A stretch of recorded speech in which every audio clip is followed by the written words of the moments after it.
ఇప్పుడే country delight యాప్ని download చేసుకోండి. Download the country delight app now. ఈ సందర్భంగా ఇక్కడికి వచ్చినప్పుడు మనందరం గుర్తుపెట్టుకోవాల్సింది 2024 ఎన్నికల్లో మీరందరూ ఓట్లు వేశారు. నరేంద్ర మోడీ గారిపై ఉండే నమ్మకం, తెలుగుదేశం, జనసేన, నేను, పవన్ కళ్యాణ్ గారు కలిసి పనిచేసి రాష్ట్రం మొత్తం తిరగబడింది. 94% హిట్ రేట్ వచ్చే పరిస్థితి వచ్చింది. ఆర్థిక వ్యవస్థ అగమ్యగోచరం, ఏం చేయాలనో తెలియని పరిస్థితి. నేను 4వ ముఖ్యమంత్రి, కానీ ఎటు చూసినా ఆఘాతమే. అలాంటి సందర్భంలో వెంటిలేటర్ పైనున్న ఆర్థిక వ్యవస్థకి కేంద్రం, వ్యక్తిగతంగా నరేంద్ర మోడీ గారు ఆక్సిజన్ ఇచ్చారు. ఇప్పుడిప్పుడే రికవర్ అవుతున్నాం, వెంటిలేటర్ నుంచి బయట వచ్చాం. ఇంకా కొన్ని రోజులు సహకారం వస్తే ఒక బలమైన ఆర్థిక వ్యవస్థగా ఆంధ్రప్రదేశ్ని రూపకల్పన చేస్తామని హామీ ఇస్తున్నాం. 2014 రాజధాని లేని పరిస్థితిలో మనం పాలన ప్రారంభించాం. విభజన వల్ల ఉన్న రాజధాని తెలంగాణకి వెళ్ళినప్పుడు మనం రాజధాని లేకుండా బయట వచ్చాం.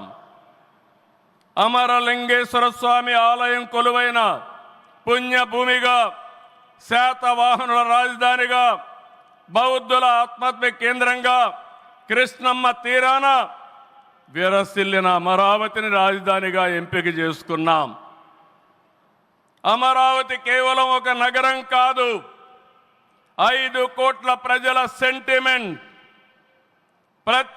ప్రజల ఆత్మగౌరవానికి, ఆత్మవిశ్వాసానికి, ఆశలకు, ఆకాంక్షలకు ప్రతిరూపం. ప్రపంచంలో ఎక్కడా లేని విధంగా 29,000 ఎకరాలు, 29,000 మంది రైతులు, 34,000 ఎకరాలు భూమి రాజధానికి ల్యాండ్ పోలింగ్ కింద ఇచ్చారంటే ఒక భారతదేశానికే కాదు, ప్రపంచానికే ఇది ఒక చరిత్ర. అలాంటి నిర్మాణం తలపెడితే దానిపైన మనం చూశాం విధ్వంసం 5 సంవత్సరాలు.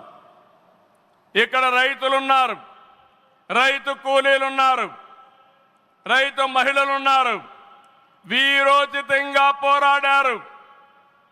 మీ పోరాటం వల్లనే ఈరోజు అమరావతికి మళ్ళీ పనుల పునఃప్రారంభం అయిందంటే అది మీ అందరి విజయం అని మరొక్కసారి విజ్ఞప్తి చేస్తున్నాను.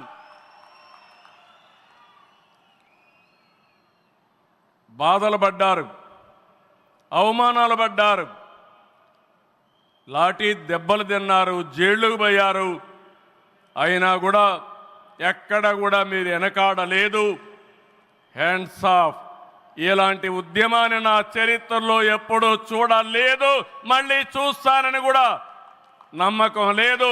అలాంటి ఉద్యమం చేసిన ఉద్యమకారులందరికీ సెల్యూట్ చేస్తున్నా. 2024 ఎన్నికల్లో ఏకపక్షంగా ఇచ్చిన ప్రజా తీర్పుతో అమరావతికి మళ్ళీ ఊపిరి పోసుకుంది. 10 నెలల్లో సవాళ్లను అధిగమించి కేంద్ర సహకారంతో, మోదీజీ ఆశీస్సులతో అమరావతి నిర్మాణాల్ని పట్టాలెక్కించాం. ఈరోజు మళ్ళీ మేము అనుకున్నాం వర్షం వస్తుందని, కానీ మోడీ గారు వస్తున్నారంటే వర్షం కూడా రాకుండా దేవతలు మొత్తం ఆశీర్వదించారంటే అది ఈ యొక్క అమరావతి యొక్క ఒక నమ్మకం కానీ ఒక పవర్ అని చెప్పి నేను మీకు తెలియజేస్తున్నాం. ఇప్పుడే మాట్లాడుతామంటే మోడీ గారు ఒక మాట అన్నారు, నా 25 సంవత్సరాల చరిత్రలో ఏ మీటింగ్కి వచ్చినా వాతావరణం సానుకూలంగా వచ్చింది, ఏ మీటింగు క్యాన్సిల్ కాలేదు, ఈ మీటింగ్ కూడా సక్సెస్ అవుతుందనే వచ్చానని వారు చెప్పినప్పుడు నాకెంతో ఆనందం కలిగిందని చెప్పి కూడా నేను మీకు తెలియజేస్తున్నా. నేను ఒకటే మీ అందరికీ హామీ ఇస్తున్నాను, 5 కోట్ల ప్రజలు నా రాజధాని అమరావతి అని చెప్పుకునే విధంగా నిర్మాణం చేస్తాం. ఇక్కడ ఉండే వాళ్ళందరూ చెప్పండి, నా రాజధాని, నా రాజధాని, నా రాజధాని. ఇలాంటి కార్యక్రమానికి మనం ముందుకు పోతున్నాం. ఆనరబుల్ ప్రైమ్ మినిస్టర్ ఈరోజు రీస్టార్ట్ చేశాడు. మళ్ళీ I'm requesting honourable prime minister, after 3 years he has to come for inauguration of new capital. We are confident of building within 3 years time. With your kind cooperation we will get it done. Suman టీవీలో మీ personal and business promotions కోసం కింది నెంబర్కి contact చేయండి.